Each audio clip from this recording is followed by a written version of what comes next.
स्वागत करती हूं। आप देख रहे हैं इंडिया न्यूज, आपके साथ मैं सृष्टि मिश्रा। इंडिया न्यूज के बेहद खास कार्यक्रम समझिए.com में आप सभी का स्वागत है।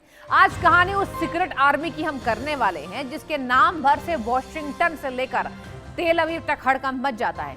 एक तरफ दुनिया कूटनीति की मेज पर शांति की बात करती है तो वहीं ऑन द अदर हैंड दूसरी तरफ ईरान के तपते रेगिस्तान और खुफिया बंकरों में दुनिया के सबसे पावरफुल लीडर को खत्म करने की सौगंध खाई जा रही है। जी हां, ईरान की इस्लामिक रिवॉल्यूशनरी गार्ड्स कोर यानी कि IRGC की सबसे घातक wing cruise force commander Mostafa ने खुलेआम अमेरिका के पूर्व राष्ट्रपति डोनाल्ड ट्रंप को ठिकाने लगाने की कसम खा ली। जी हां, वाहिदी समेत अपने शीर्ष कमांडर की मौत का बदला लेने के लिए यह किलर फोर्स तड़प रही है। आखिर क्या है इनका अगला कदम? क्या मिडिल ईस्ट से उठने वाली है बारूदी चिंगारी पूरी दुनिया को तीसरे विश्व युद्ध की आंख में झोंक देगी?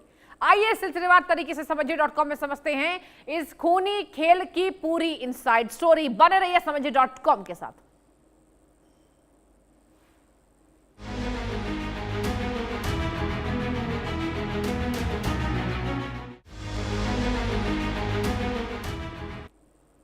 चलिए, कहानी नंबर 1, मोस्तफा की खूनी सौगंध क्या है? मोस्तफा की कसम में ट्रंप की मौत का काउंट डाउन है। इसे हालात की कहानी के अनुसार समझाती हूं।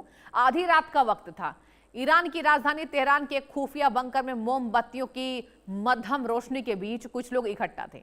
कमरे की दीवार पर जनरल कासिम सुलेमानी और हाल ही में कथित तौर पर मारे गए कमांडर वाहिदी की तस्वीरें टंगी थी।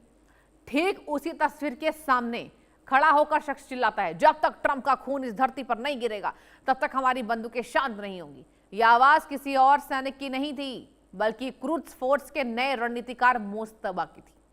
मोस्तफा की यह कसम कोई खोखली धमकी नहीं है दर्शक, बल्कि ये ईरान की उस सीक्रेट किलर फोर्स का आधिकारिक आदेश है जो विदेशों में जाकर टारगेट किलिंग करने के लिए जानी जाती है। पेंटागन के बंद कमरों में इस वक्त इसी कसम को लेकर फाइलें पलटी जा रही हैं। अमेरिकी खुफिया एजेंसियां जानती हैं कि क्रूज फोर्स जब कसम खाती है तो वह सालों तक अपने शिकार का पीछा करती रहती हैं। ट्रंप की सुरक्षा इस वक्त दुनिया में सबसे ज्यादा है, लेकिन मोस्तफा का प्लान सुरक्षा के इसी अभेद्य किले को भेदने का है।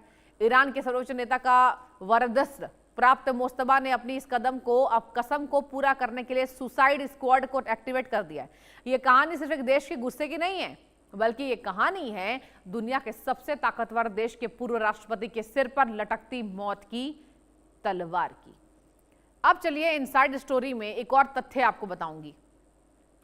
इतिहास गवाह इस बात को लेकर है कि जंग केवल मैदान पर नहीं बल्कि परछाइयों में लड़ी जाती है। क्रूज फोर्स इसी परछाई का दूसरा नाम है। IRGC की इस विशिष्ट स्वदेशी विदेशी शाखा का गठन इसलिए किया गया था ताकि ईरान की सीमाओं से बाहर जाकर दुश्मनों का सफाया किया जा सके। इनके सैनिक आम यूनिफॉर्म नहीं पहनते, इनके पास कोई तय मिलिट्री बेस नहीं होता। ये लेबनान के पहाड़ों से लेकर सीरिया के खंडरों और यमन के रेगिस्तान तक फैले हुए हैं। जब अमेरिकी CIA और इजराइल की मोसाद सो रही होती है ना, तब क्रूज फोर्स के स्लीपर सेलेक्टिव होते हैं। वाहिदी की मौत ने इस फोर्स को पागल कर दिया है। वाहिदी सिर्फ एक कमांडर नहीं थे बल्कि वे इस खुफिया तंत्र की रीढ़ की हड्डी थे। उनकी मौत के बाद अब क्रूज फोर्स के ऑपरेशंस में एक नया पैटर्न देखा जा रहा है। अब ये सिर्फ बचाव नहीं कर रहे हैं बल्कि ये सीधे ऑफेंसिव मोड पे आ चुके हैं। दुनिया भर के एयरपोर्ट्स, होटल और दूतावासों में इनके जासूसों की हलचल बढ़ गई है। यह एक ऐसी फोर्स है जो पैसे से नहीं बल्कि कई मजहबी जुनून और बदले की भावना से चलती है। इनके निशाने पर जो एक बार आ गया उसका बचना इम्पॉसिबल, नामुमकिन है। वाहिदी का आखिर वो क्या संदेश था? मीडिया में चर्चा है कि दमिश्क की एक सुरक्षित इमारत पर जब मिसाइल गिरी थी तो धूल के गुबार में एक नाम हमेशा के लिए दफन हो गया, कमांडर वाहिदी। लेकिन मरने से ठीक कुछ घंटे पहले वाहिदी ने तेहरान के एनक्रिप्टेड मैसेज भेजा था। उस मैसेज में क्या था? खुफिया सूत्रों का यह दावा है कि वाहिदी को अपनी मौत का आभास हो चुका था और उन्होंने अपने आखिरी संदेश में साफ लिखा था, अगर मुझे कुछ होता है तो तेहरान को रोना नहीं है बल्कि वॉशिंगटन को रुलाना है। वाहिदी की मौत के बाद पूरा तेहरान सुलग रहा है। ईरान की सड़कों पर काले झंडे लहरा रहे। ईरान के लोग अपनी सरकार से सीधे पूछ रहे हैं, हमारे जांबाज कमांडर कब तक इस तरह मारे जाते रहेंगे? जनता का यह दबाव ही मोस्तफा और क्रूज फोर्स को मजबूर कर रहा है कि वे कुछ ऐसा करें इतिहास में दर्ज हो जाए। वाहिदी की मौत का बदला लेने के लिए ईरान ने अपनी मिसाइल यूनिट को हाई अलर्ट पर डाल दिया है, लेकिन असली खेल मिसाइलों का नहीं है। असली खेल तो क्रुज फोर्स के उन एजेंट्स का है जो इस वक्त फर्जी पासपोर्ट के सहारे पश्चिमी देशों की सीमाओं में एंटर कर रहे हैं। मोस्तफा का मिशन क्या है, चलिए इस पर नजर डाल लेते हैं आज समझिए.com में। ईरान के सर्वोच्च नेता आयतुल्लाह अली खामेनी की मौत के बाद सत्ता की गलियारों में सबसे ज्यादा चर्चा उनके बेटे मोस्तफा खामेनी को लेकर है। कई अंतर्राष्ट्रीय मीडिया रिपोर्ट्स और खुफिया आकलन में दावा किया गया है कि मोस्तफा सत्ता और सुरक्षा तंत्र पर अपनी पकड़ मजबूत करने की कोशिश कर रहे हैं। माना जाता है कि मोस्तफा के सबसे मजबूत संबंध IRGC Islamic revolutionary guard corps के शीर्ष अधिकारियों से है। यही वजह है कि यदि वह सत्ता की कमान संभालते हैं, सबसे पहले IRGC के जरिए अपनी रणनीति को आगे बढ़ा सकते हैं। IRGC केवल सैन्य संगठन नहीं बल्कि ईरान की सुरक्षा, मिसाइल कार्यक्रम और विदेश नीति का सबसे प्रभावशाली स्तंभ माना जाता है। IRGC को सबसे अधिक भरोसा क्रूज फोर्स पर है। विश्लेषकों का यह मानना है कि अगर ईरान बदले की नीति अपनाता है, जो ट्रंप को टारगेट बनाता है, तो पश्चिम एशिया में स्थितियां बिगड़ सकती हैं। इस तरह मोस्तफा खामेनी की संभावित रणनीति केवल सत्ता संभालने तक सीमित नहीं मानी जा रही है, बल्कि ये पूरे पश्चिम एशिया की सुरक्षा और अमेरिका ईरान टकराव की दिशा भी तय कर सकती है। अब आपको बताते हैं ट्रंप वर्सेस क्रूज फोर्स, ये लड़ाई आखिर कैसी है। डोनाल्ड ट्रंप इस वक्त दुनिया के सबसे सुरक्षित इंसानों में से एक हैं। उनकी सुरक्षा में अमेरिका सीक्रेट सर्विस के सबसे घातक एजेंट्स 24 घंटे तैनात रहते हैं। उनकी गाड़ी बख्तरबंद है, उनका विमान एक उड़ता हुआ किला है। फिर कैसे ईरान उनकी मौत की सोच सकता है। कहा तो जाता है कि क्रूज फोर्स के लिए सुरक्षा का यह चक्रव्यूह एक ऐसी चुनौती की तरह है। मोस्तफा ने अपने कोर टीम से कहा है कि कोई भी किला अभेद्य नहीं होता, हर किले में एक दरार होती है। क्रूज फोर्स इसी दरार की तलाश में है। क्या वे ट्रंप के रैली में किसी ड्रोन से हमला करेंगे या फिर अमेरिकी धरती पर ही किसी स्लीपर सेल का इस्तेमाल करेंगे। अतीत में क्रूज फोर्स ने कई बड़े देशों के राष्ट्राध्यक्ष के करीब तक अपने लोग पहुंचाए। अमेरिका न्याय विभाग पहले ही ऐसे कई ईरानियों पर मुकदमा दर्ज कर चुका है जो ट्रंप की जासूसी कर रहे थे। अब ये इस बात का सबूत है कि क्रूज फोर्स अमेरिका के धरती के भीतर तक घुस चुकी है। वे सही वक्त का इंतजार कर रहे हैं।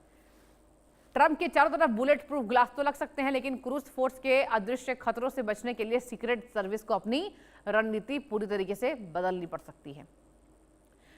ट्रंप तक कैसे पहुंच सकता है ईरान, चलिए ये बहुत दिलचस्प आज मोड़ पर हम आपको लेकर आए हैं कि आखिर ट्रंप तक पहुंच कैसे होगी। जब ट्रंप तक ईरान अगर पहुंच सकता है और अगर पहुंच सकता है तो कैसे पहुंच सकता है। दरअसल ईरान की सुरक्षा व्यवस्था 4 प्रमुख स्तंभों पर टिकी है: IRGC, क्रूज फोर्स, बासीज और नियमित सेना। इन सभी की भूमिकाएं अलग अलग हैं, लेकिन राष्ट्रीय सुरक्षा और युद्ध की स्थिति में से एक दूसरे के पूरक बनकर यह काम करते। दर्शकों, हाल के दिनों में ऐसी अटकलें सामने आई थी कि यदि ईरान बदले की नीति अपनाता है तो इन संस्थाओं का इस्तेमाल किया जा सकता है। हालांकि डोनाल्ड ट्रंप को निशाना बनाने जैसी किसी भी योजना की आधिकारिक पुष्टि नहीं हुई है। IRGC को ईरान की सबसे शक्तिशाली सैन्य इकाई माना जाता है। इसके भीतर मौजूद क्रूज फोर्स विदेशों से गुप्त अभियान, सहयोगी संगठन से संपर्क और रणनीतिक ऑपरेशन के लिए जानी जाती है। और वही बासीज एक अर्धसैनिक स्वयंसेवी संगठन है जो संकट के समय आंतरिक सुरक्षा और जन समर्थन जुटाने में निर्णायक मोड पर रहता है। दूसरी ओर नियमित ईरानी सेना देश की सीमाओं की रक्षा और पारंपरिक युद्ध की जिम्मेदारी संभालती है। विशेषज्ञों का मानना है कि यदि ईरान किसी बड़े जवाबी अभियान का फैसला करता है तो इन सभी संस्थाओं की भूमिका अलग अलग स्तर पर हो सकती है। अब आपको बताने की बारी आ गई है कि क्रूज फोर्स का काला खजाना क्या है। एक बड़ी जंग लड़ने के लिए सिर्फ बारूद की जरूरत नहीं होती है, बल्कि पैसों की समंदर की जरूरत होती है। क्रूज फोर्स पर दुनिया भर के प्रतिबंध लगे हैं, दुनिया भर में बैन लगे हुए हैं, उनका बैंकिंग सिस्टम फ्रीज है, फिर भी उनके पास हथियार और पैसों की कोई कमी नहीं है। आखिर कैसे? समझिए इसके पीछे का काला अर्थशास्त्र। क्रूज फोर्स मिडिल ईस्ट में तेल की तस्करी, ड्रग्स के नेटवर्क, फर्जी शेल कंपनियों के जरिए अरबों डॉलर कमाती है।